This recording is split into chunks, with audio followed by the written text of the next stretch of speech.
Let's start with your name. Where did your name come from? Well, my biological name is Olympus Benjamin Yancey III. So with that being said, my middle name is Benjamin. Moving forward as a child, or in my early stages, my dad used to call me Benzo. So it was just a nickname that carried on. So has that always been your rap name, or have you had other rap names before? No, believe it or not, man. I just started this a year ago. So it's been the same name the whole time. It's been consistent. It's us. It's our brand. It's what we living for. So yeah, that's where we at with it. Now, where are you from? Originally Dallas. That's where I was born. I was raised there for a couple years. I done lived in Ohio.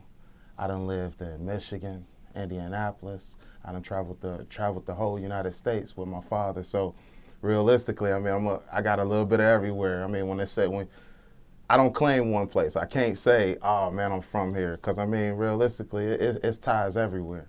So what's home? Wherever I'm at the current moment. That's the best place to put it. I'm gonna make myself comfortable wherever I'm at. So everywhere is home. If we here, this is where we're gonna be at. But we're gonna make the best of it. Where do you currently reside now? Cincinnati. Cincinnati. Yeah. Okay. Now, why so many places? Why? What was the reasoning behind all the moving? Obviously, like I said, I was born in Texas. By the age of 2, father got locked up, went to prison.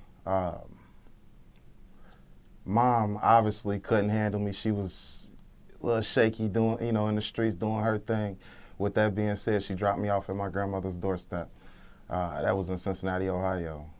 More or less, Pops came home by about 8, 9 years old. Realistically, just with him just now coming home from prison and the life that he had before that, all he knew was up and moving here. And that's the life that we lived, whether it was different women or just different cities. And then, he was an over-the-road truck driver. So like I said, that's all we knew, just travel, moving, just different people, different, shit like that. How much prison time did he do? Oh, fuck. Who am I to count years? Let's see. Anywhere between 7 or 8. 7, 8. What led him into prison? I don't know if I'm entitled to speak on it, but I will, I just say my father got into an altercation with some cops. Back then he was into the blue, red, the drugs, the stuff like, just he was on the other side of the fence, so to speak. So with that being said, everything led him in.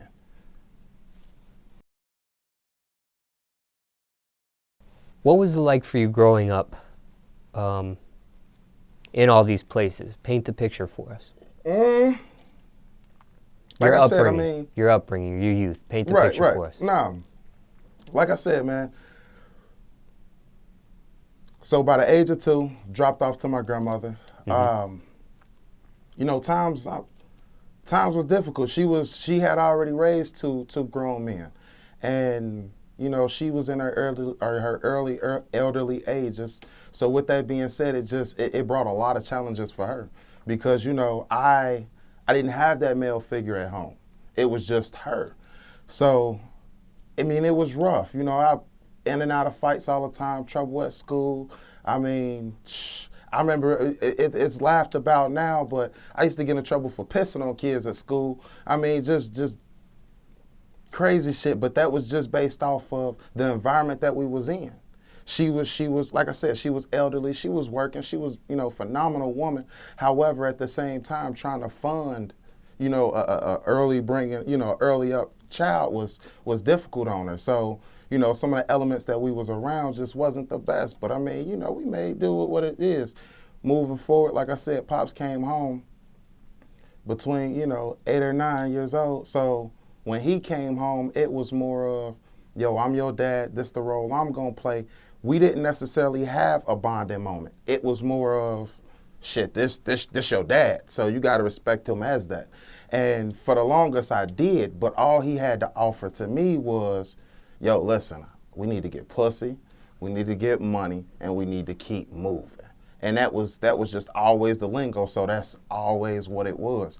And you know, it was fucked up when I actually started getting into like middle school and then high school, because that same terminology or that same lifestyle I drove with. So when he was getting with these different women and shit like that, you know, like I said, Pops worked over the road. So he gone months at a time. So, you know, you leaving me with these women, you know, different emotions based off of whatever arguments they have, then in returns get, you know, thrown on top of me. So, you know, I dealt with that. And then, you know, it's tough to say. It really is. Because, I mean, I'm trying to hold so much back, trying not to exploit bullshit. But, I mean, life was a gamble. Everything was an option at every turn. I mean, at one point, I was fending for, matter of fact, by about 12, 13, like I said, he was going over the road, and that's all he knew was being gone 2 or 3 months at a time. And it was times that, I mean, real shit, I wasn't eating. I had to make that happen. And I'm not gonna bullshit you and say like I was getting starved out at home, but the shit that was going on at home just it wasn't comfortable. So I mean, moving forward, it made me very resourceful, so to speak. So I mean, whether it was stealing, you know, just doing, I mean, crazy shit. I mean, You said you had a rough upbringing. What was one of your roughest moments? my roughest moments. That you can share? One of my roughest moments. Sounds like there's a bunch to pick from. Yeah, I mean, the way you're scanning your brain. Because, I mean, when you say my roughest moment, I'm trying to envision this because I got a lot of them, man. What's one? I mean, I'd have been turned on by the girl that I was with, been set up, crazy shit. Motherfucker came in and robbed me. Shit went bad. I mean, I had to do what I had to do to stay alive. I mean, man, I done got into a situation with my family and went to a motherfucker to try to get some closure, and the shit done blew up. I mean, it's only so far I can go with those conversations. You know, I mean, because when you say the worst shit, I mean, it's like, man, a motherfucker done cut me off in traffic before, and I done laughed about it.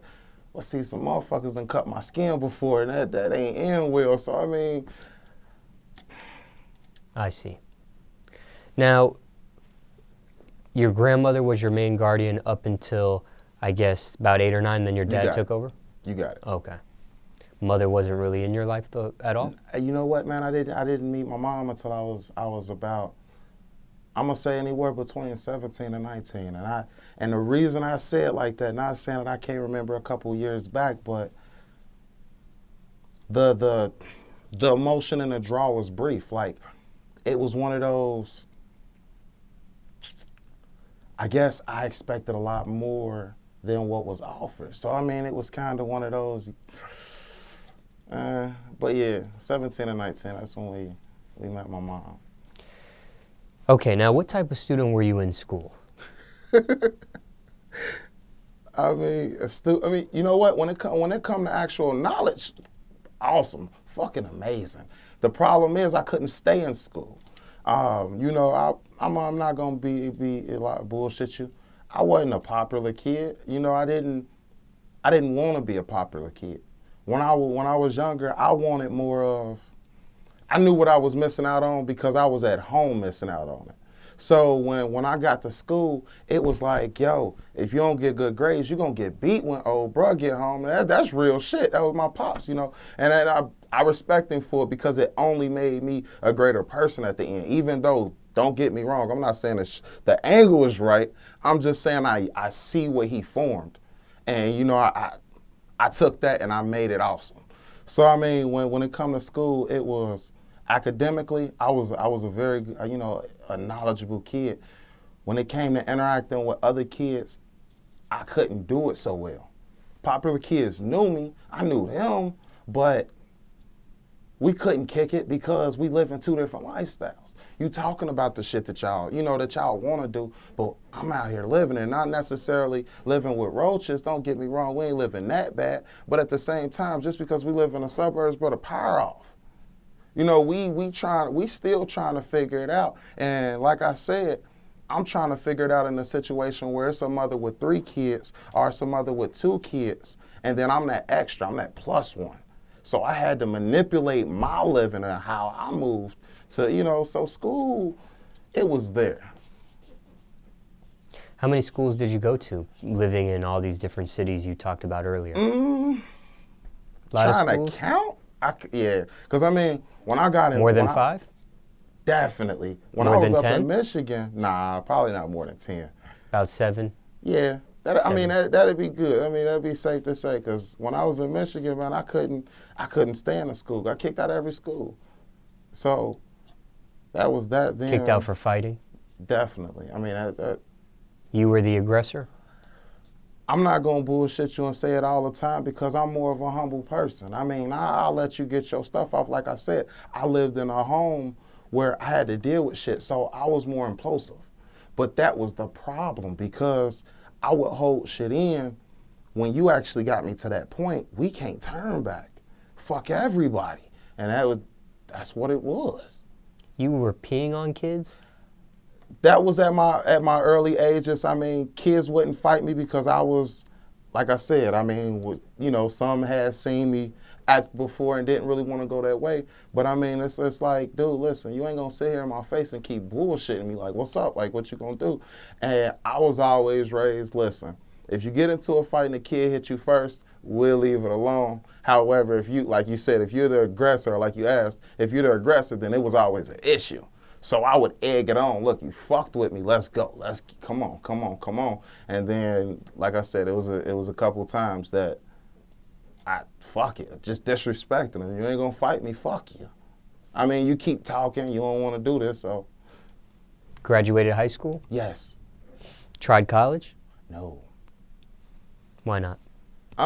You know what? My issue with college is I refuse to sit in front of a person that's gonna tell me that he has the formula to make $200,000 a year, but it's cool with making 70.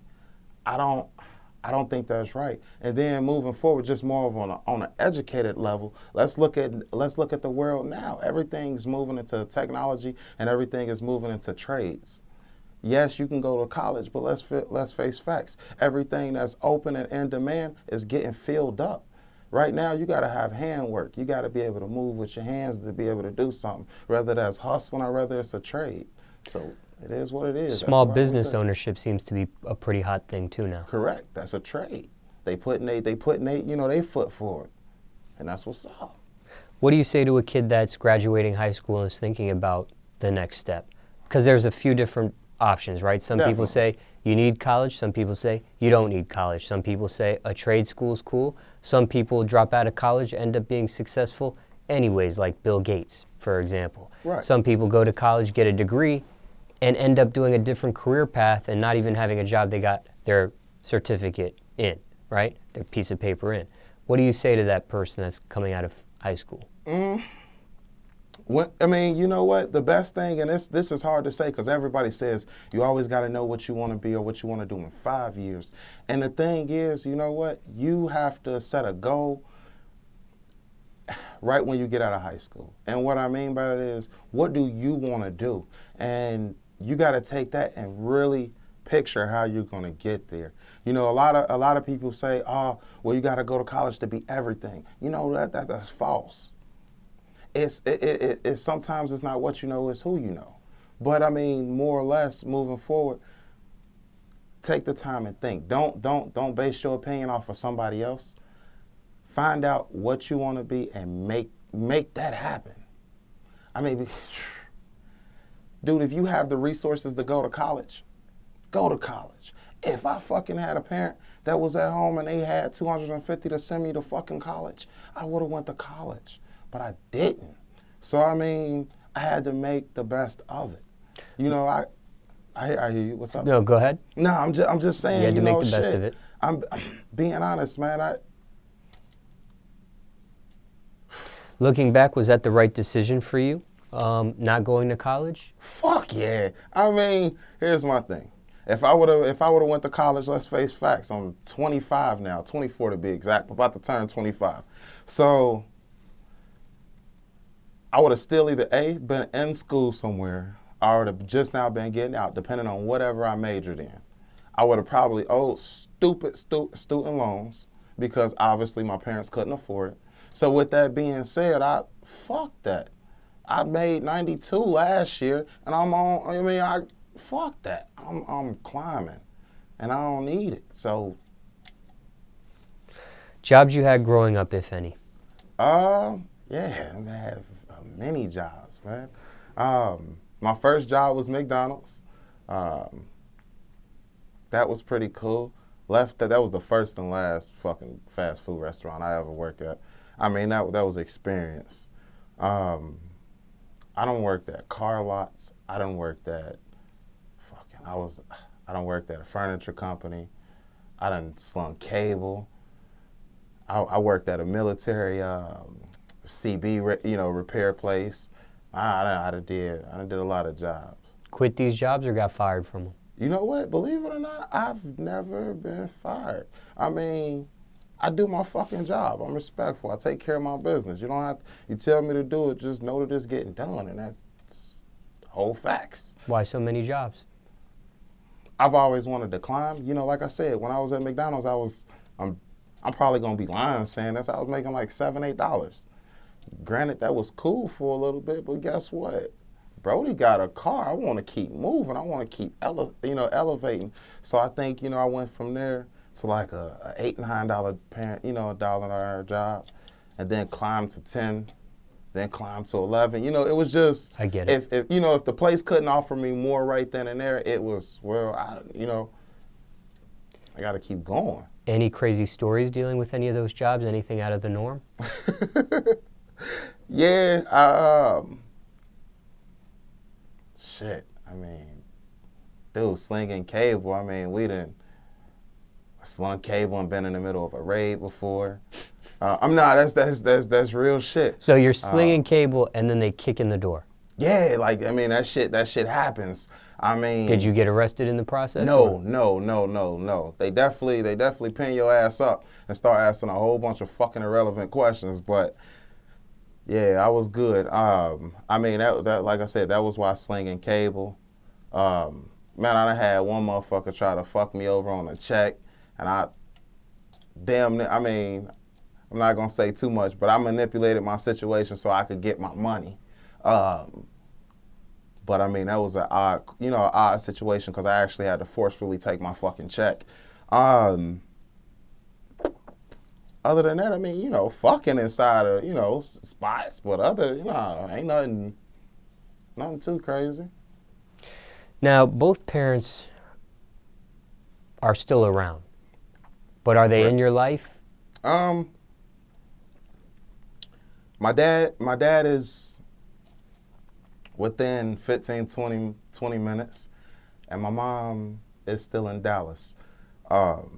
To say if they in my life or not, I mean, on a day-to-day, my dad is more than my mom is, but I mean, she's still there. We don't speak, but we keep in touch.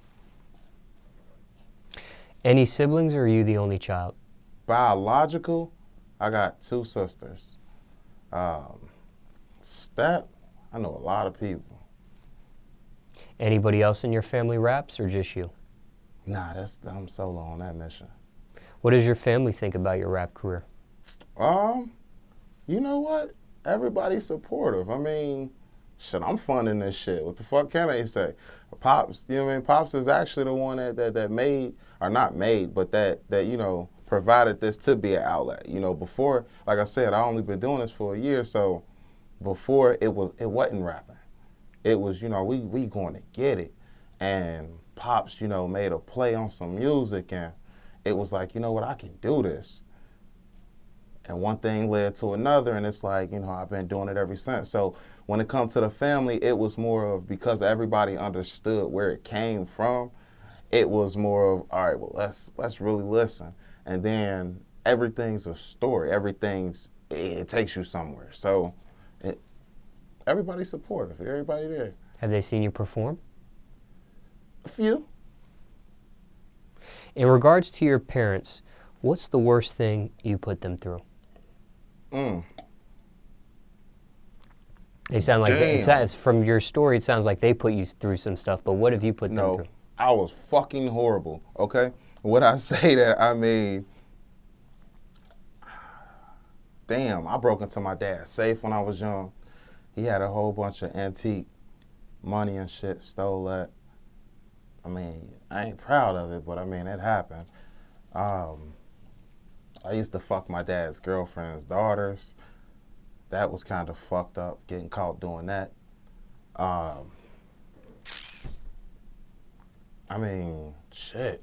I mean, fuck, I got locked up for a year and a half. I mean, I gotta know, you gotta know that wasn't cool on them. So, I mean, shit, all that shit ties in. What's your message to the youth, overall speaking? Excel. Don't, and I know I'm very repetitive with this, but I have to tell people, don't follow nobody, because, dude, there's millions of people in this world. So what you see before you is not even what you see. It's so much out there. So, I mean, you just have to always know that tomorrow brings another day. And with that being said, it's, be the best you can be. Let's talk music. How did you get into rap music? What age were you?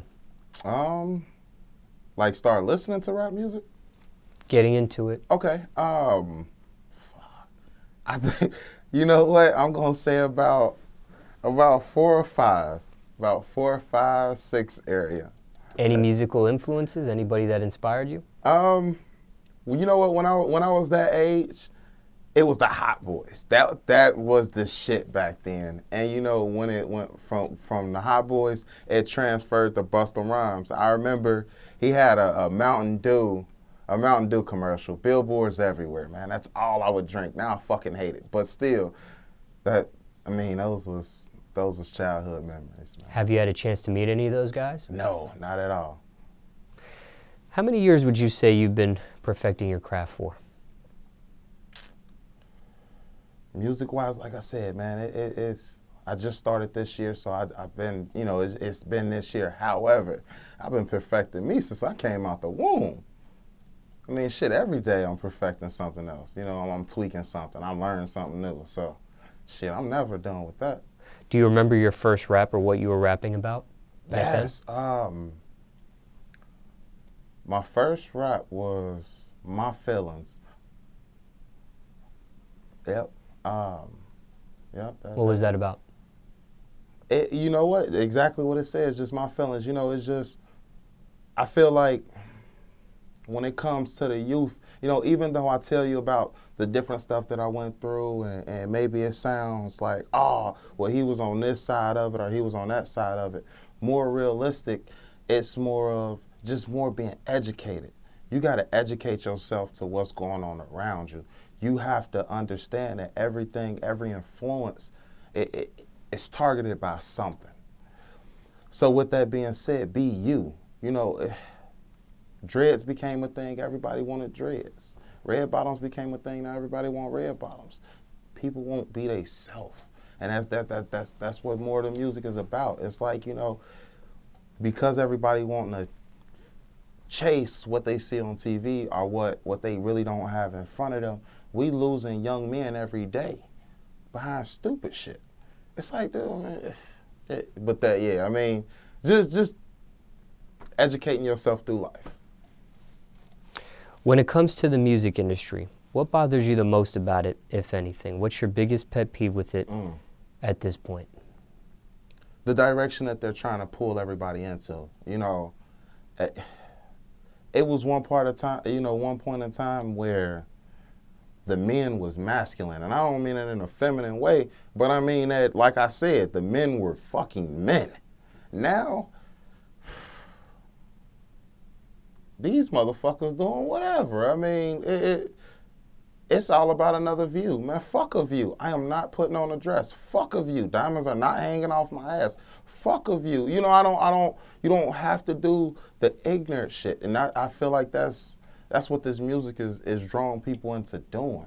Is more of the idiotic shit. Who do you blame for that? The record labels and executives, or the listeners and consumers? Ooh. You know what?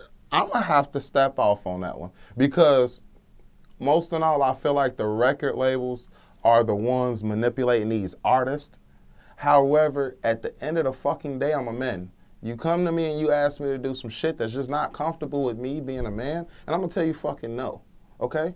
You ask me to pose in naked by myself on a fucking picture, I got you. You ask me to post with another motherfucking nigga, man, motherfuck you. So, I mean, you ask me to wear, I mean, it's what it is. You ask me to put on a dress, it ain't going. So, I mean, I feel like even though the record labels may be pushing the more feminine bullshit, these men should be able to step up and say no. Because even though, you know, the consumer is accepting it, the consumer only accepting the only shit that we giving them. I mean, you gotta understand, if it was varieties, then they could sway. But all this shit is becoming to be, it's all uniform. And that's where that's where it's a problem. What if some of these guys are a little bit feminine and not all the way masculine? Then what? You know what? Not homophobe, but I mean, speak your piece and keep it real. Because, you know, listen, a gay guy can hold a gun just like a straight guy can hold a gun. So I'm not taking from either lane, but keep it real. You know, if that's what's going on, then cool. Because what's ended up happening is our children are being taught this, and instead of it being like, well, you know what, baby, he like men, so that's what he's doing. It's like you on this, not necessarily you, but just saying in general, you on this, I'm bitches this, bitches that, I'm hoes this, hoes that. But bro, you walking around in the same shit she wearing. I can't tell. My son don't know what the fuck going on. I gotta explain to him twice. My daughter 3 times because she trying to copy it. So I mean, it is what it is. How do you explain it to your son? What do you say? Oh, you know what? He's still in the early ages. So I mean, explaining it to him, you can't explain shit like that to kids. And I think that's one of my irritations to it, is because the media is so fucking controlling by what they use to influence the younger generation, that it's hard for parents to coach kids through what the fuck is going on, because it's so much exploited to them. It makes it seem like, oh, you're not okay if you're not doing this. And that's where the problem clashes. So when it comes to explaining it to him, do as your dad do. And I mean, that's why I say I even have to watch myself. Not saying I'm doing nothing foul, but I'm just saying I have to watch what the fuck I do, because I need my son to be able to follow my footsteps, because he sure can't watch TV. When you're in the studio, top 3 things you need. Top 3 necessities. Necessities. Phone, weed, and left the fuck alone. What type of strain of marijuana? You know what, man? I ain't too picky, man. I don't give a shit. If it burns, we good. What does smoking do for you in the studio? You know what? It's more of a relaxing. It's not just the studio. It's 24/7. I'm smoking. So I mean, that's just an element. Craziest studio story, if you have one? I don't. Not yet. Shit, we go in and we wreck shit. That's what we do.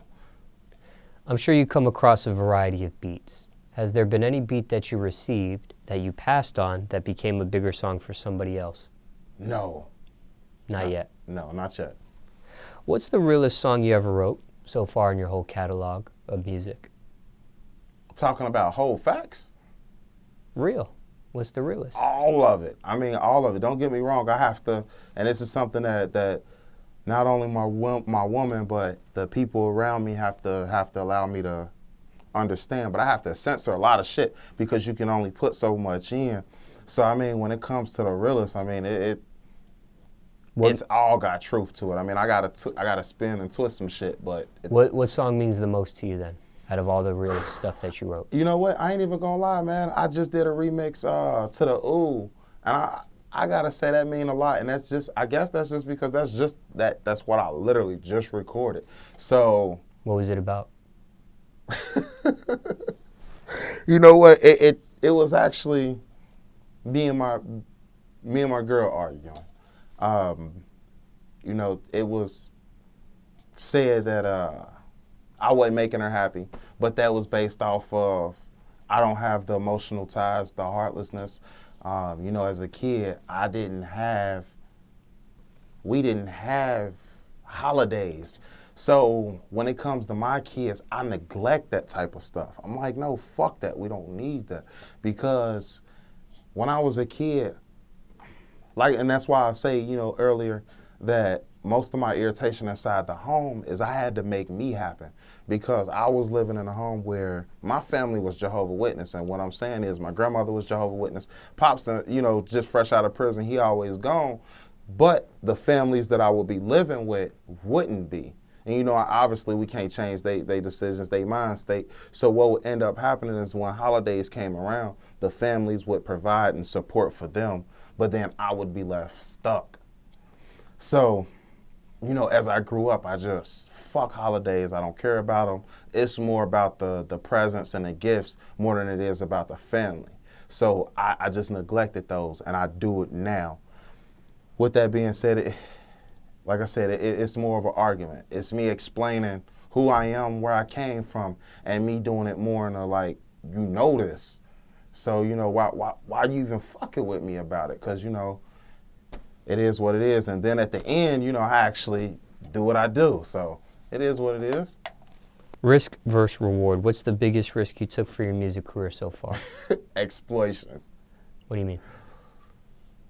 Like I said, we know a lot of people. Got a lot of ties, a lot of places. So, I mean, this shit is new to me. This camera, you know, I don't do pictures. My woman will tell you that. My kids will tell you that. We don't have family portraits around the house because I don't do them. Because of what I was, like I said, where I was coming from and me trying to get out the house, I was opened up to a lot of avenues. Because I knew a lot of out-of-state people, because I was always introduced out of state, I would still keep in contact. And I mean, that's where I'm going to leave it. Proudest accomplishment so far in your music career? I keep going. I mean, 8 months in, I got a website. I had shit with 3-4 CDs in. My next CD damn near already done, or my next EP, you know, that's damn near already done. I mean, we moving. So I mean, every day, you know, is our proudest day because we making another accomplishment. I can't say just one because all this shit was just, we didn't plan for this. We made this happen. You know, we was given an angle and we fucking ran with it, and we making the best of it. So that's what it is. What's the biggest misconception of you?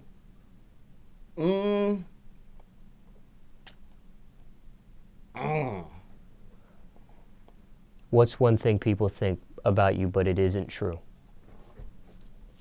You know what, man?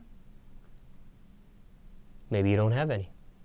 And that's really where it's at because being honest, it's kind of one of those, I'm not going to say I don't care what people think. I think when people say that, it's misconstrued because, you know, those same people that say that be the same ones walking around in designer fashion trying to get a look, trying to get a view. So, I mean, to say that I don't care what people think, that's false because obviously I do a fucking rap. I make music so, you know, so the viewers can understand, so they can relate. So, I mean, if I can't change the people around me, I change the people around me. I mean, if a motherfucker got a problem with me, we keep it pushing. I don't even waste the time to figure out what the fuck the problem is because obviously they didn't speak on it and come real with it, so what is it? I mean, I can't dig off into that one. Craziest rumor you heard about yourself? Shit.